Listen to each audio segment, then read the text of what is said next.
wabarakatuh. Halo teman-teman, halo semuanya.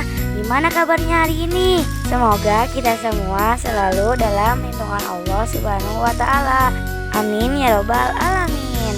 Oh ya teman-teman, perkenalkan nama saya Sela Septia Guanita, kelas 7B SMP Negeri 1 Tempuran.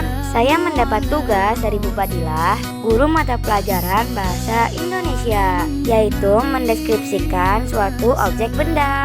Hari ini saya akan mendeskripsikan objek wisata religi yang berada di Karawang. Orang-orang biasa menyebutnya Makam Syekh Kuro.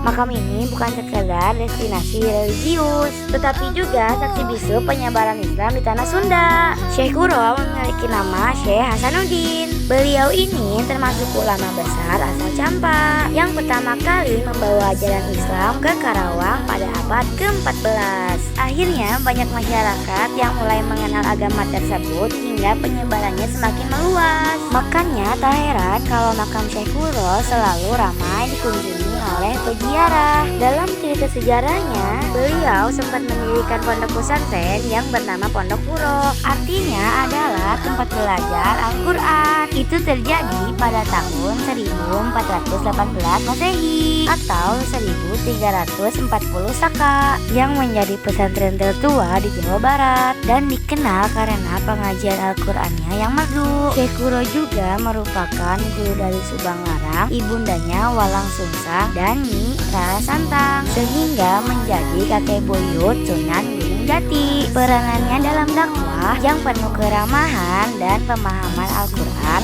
menjadikan salah satu tokoh penting penyebaran agama Islam di Jawa Barat sebelum era Wali Songo. Sebagai tempat ziarah, kompleks ini juga dilengkapi dengan fasilitas yang memadai untuk para peziarah dalam melaksanakan ibadah dan kegiatan lainnya, termasuk area yang ditata untuk kenyamanan pengunjung. Selain area pemakaman, di sekitar makam banyak juga terdapat kios-kios yang menjual berbagai macam oleh-oleh khas seperti wayang-wayangan, pernak-pernik religi, tasbih, minyak wangi sejadah, kitab kecil, dan masih banyak lainnya.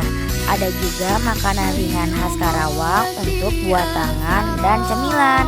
Oh ya teman-teman, di sini juga ada penjual batu akik, aksesoris cincin, gelang, dan kalung kaoka loh.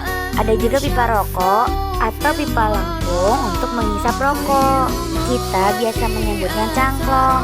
Gak lupa juga saya pilih-pilih cincin kaoka untuk kenang-kenangan dan oleh-oleh dari makam Syekh Kuro. Syekh Kuro juga memiliki seorang santri yang berjasa dalam menyebarkan ajaran agama Islam di Karawang, yaitu bernama Syekh Abdullah Dargom alias Syekh Darugam bin Jabir Modafah, yang sekarang disebut dengan nama Syekh Bentong alias Tanbo. Syekh Kuro dan Ratna Sundari istrinya pergi ke bagian utara Karawang, tepatnya di Pulau Bata, Desa Pulau Kalapa, Kecamatan Lemah Abang, Kabupaten Karawang, untuk menyebarkan ajaran Islam dan bermunajat kepada Allah Subhanahu wa Ta'ala. Di Pulau Bata, Syekh Kuro dan Syekh Bentong membuat sumur yang bernama Sumur Awisan, yang sampai saat ini sumur tersebut masih dipergunakan. Syekh Kuro akhirnya meninggal dan dimakamkan di Pulau Bata, Desa Pulau Kalapa, Kecamatan Lemah Abang, Kabupaten Karawang. Sebelum meninggal, Syekh Kuro berwasiat kepada santri-santrinya,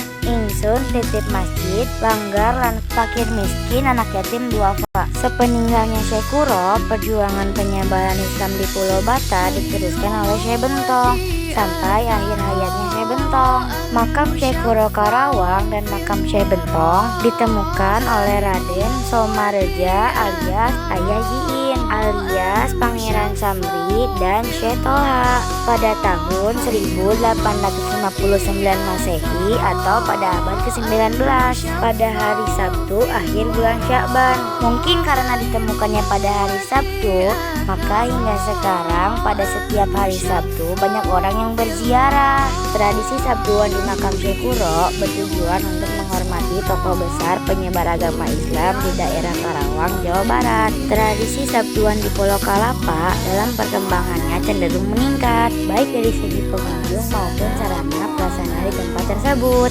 Mungkin sekian yang dapat saya sampaikan. Mohon maaf apabila ada kekurangan dalam penyampaian. Terima kasih atas perhatian dan waktu yang telah diberikan. Semoga apa yang saya sampaikan dapat bermanfaat dan menambah pemahaman bersama.